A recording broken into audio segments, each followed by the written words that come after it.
Hello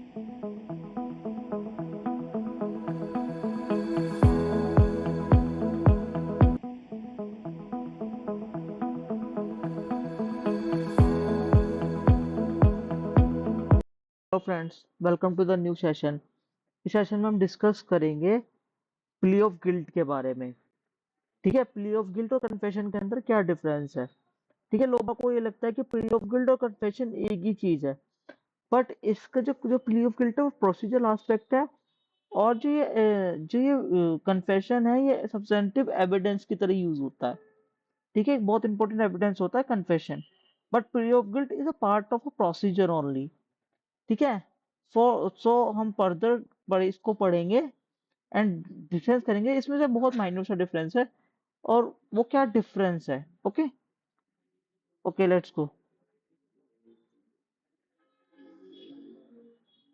first of all, sir, meaning of plea of guilt. What is the meaning of plea of guilt?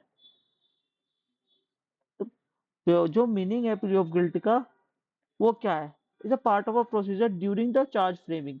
Charge frame होने से पहले charge frame होने से पहले charge frame होने से पहले जज साहब एक बार पूछते हैं क्या आप प्लीड गिल्टी करते हो या नहीं करते हो। ठीक है, ये एक प्रोसीजर है, पूछना जरूरी है। Court asks the accused weather he plead guilty और नॉट।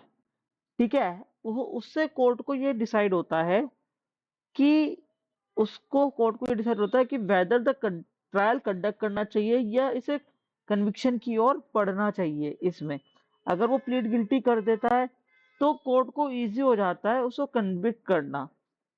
ठीक है, ऐसा नहीं है। ठीक है, अब आगे अब देखेंगे, ऐसा नहीं है कि इन्हें प्री ऑफ गिल्ट कर लिया है अगर जो, तो उसको देखो प्री ऑफ गिल्ट करने पर, प्री ऑफ ना गिल्ट करने पे मैं आगे बताऊंगा होता क्या है। ठीक है, फर्स्ट वी सी कि क्या होता है। ठीक है, first first if not plead guilty, अगर उसने गिल्टी प्लीड नहीं करा है, अगर उसने कहा सर मैंने ये ऑफेंस नहीं करा है, तो अक्यूज ने क्या कर लिया है कि उसने डिफेंस ऑप्ट कर लिया है कि मैं ट्रायल करूंगा और अपने डिफेंस में बातें कहूंगा, मेरे पास एविडेंसेस हैं, और जो भी सामने वाला बात बोल रहा है ये गलत है। मैं अपने मैं अपने जो चार्जेस मेरे ऊपर लगाए हैं मैं उनको डिफेंड करना चाहता हूँ।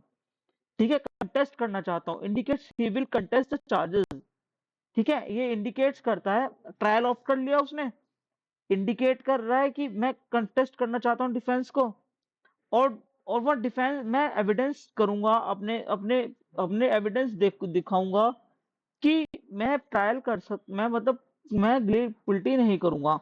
उसके बाद मैं एविडेंस पेश करूंगा और उसके बाद मैं प्रूव करूंगा कि मैं गिल्टी नहीं हूँ। I am not plead guilty. I am not plead guilty में ये तीन ऑप्शन होते हैं।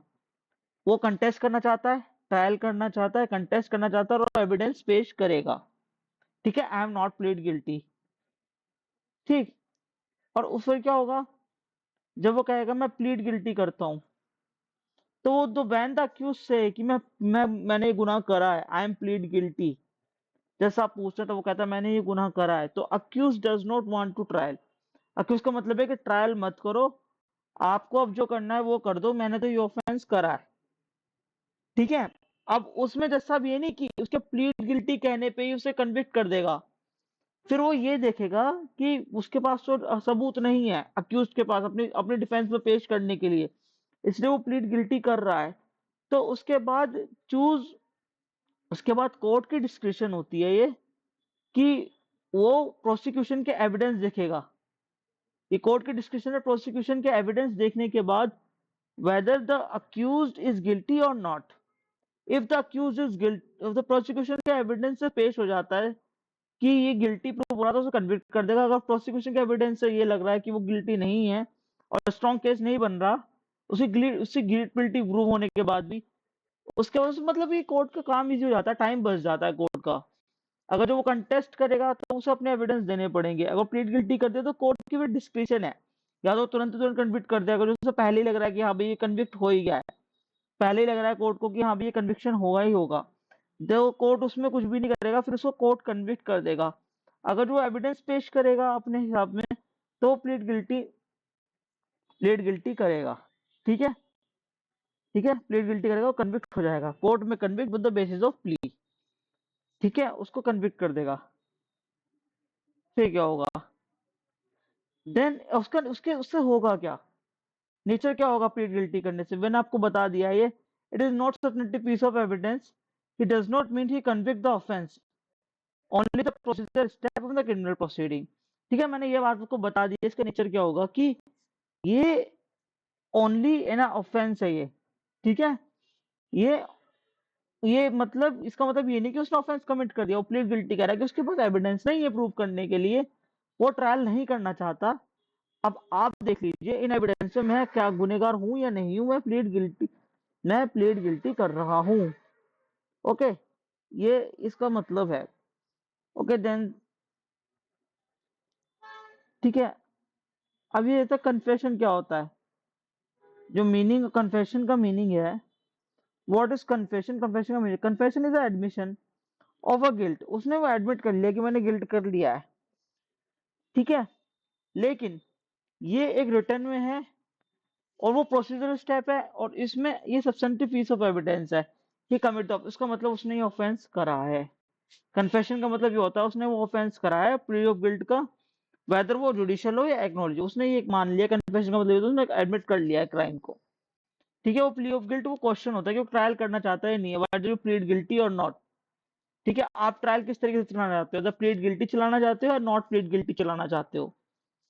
ठीक है, तो वो कहता है I am not plead guilty, तो आपको वो दो, डिफेंस दो अपना, और कंटेस्ट करो जो आपको चार्जेस लगे हैं गलत लगे हैं, आप ये प्रूफ करो। आप एडमिट कर रहे हो, देन आप कन्फेशन हो, फिर आप तो कन्विक्ट हो गए ही हो गए। ठीक है, इसके लीगल कॉन्सिक्वेंसेस क्या होते हैं? इसके लीगल इफेक्ट्स क्या होता है? इसके लीगल इफेक्ट्स ये होते हैं, confession substantive piece of evidence, it can be relied upon the court to convict if found valuable and truth.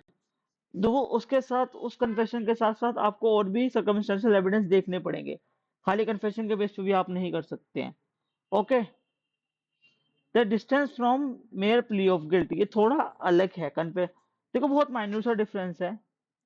वो एक प्रोसीजरल एस्पेक्ट है, वो सब्स्टेंटिव पीस ऑफ एविडेंस नहीं, वो प्रोसीजरल स्टेप है। बस एक लेना ही लेना है कोर्ट को कि आपको ट्रायल किस तरीके से चलाना है, या चलाना है या नहीं चलाना है। ठीक है, ये होगा। और इसमें इनके डिफरेंस क्या होता है? नेचर प्रोसीजर है, इसका सब्जेक्टिव इफेक्ट है। Help court to decide the trial conviction, proof guilt is if reliable, proof guilty if reliable, और कन्फेशन रिलायबल है, प्रूफ करना, प्रूफ दोनों में ही करना पड़ेगा, लेकिन उसमें कर ही देता है कोर्ट। और प्ली गिल्टी कर लिया ना, तो फिर कोर्ट को ज्यादा दिमाग लगाने की जरूरत नहीं पड़ती है, वो देखता है थोड़ा और वो फिर इजीली कन्विक्ट कर देता है। ठीक है, meaning not admission of an offence, direct admission of offence, इसमें एडमिशन नहीं करता वो ऑफेंस को, ये बस कोर्ट को बताता है कि मेरे पास डिफेंस नहीं है, मैं प्लीड गिल्टी करता हूँ, और आगे आपकी जो इच्छा वो कर दीजिए, कितनी भी ऑफेंस देना, कितनी भी सजा देनी है वो आपकी मर्जी है। आप देख लीजिए मेरे पास डिफेंस नहीं है, जो मैं कहना चाहता था मैंने वो कह दिया है, मैं कोई डिफेंस यूज नहीं करना चाहता, बस आई एम प्लीड गिल्टी। ठीक है, ये इसका मतलब है, और इसमें एडमिशन करता हाँ मैंने क्राइम करा है। ठीक है, ये इतना सा माइन्यूट डिफरेंस है इसमें। ठीक है, गॉट इट? अगर जो आपको मेरी बात समझ में आई हो, प्री ऑफ गिल्ट और एक कन्फेशन में डिफरेंस समझ में आया हो, तो मेरी वीडियो को लाइक शेयर एंड सब्सक्राइब करिए, चैनल को भी सब्सक्राइब करिए। ठीक है, और ऐसे लीगल इंसाइट्स के लिए मेरे चैनल पर बने रहिए। Thank you for watching this.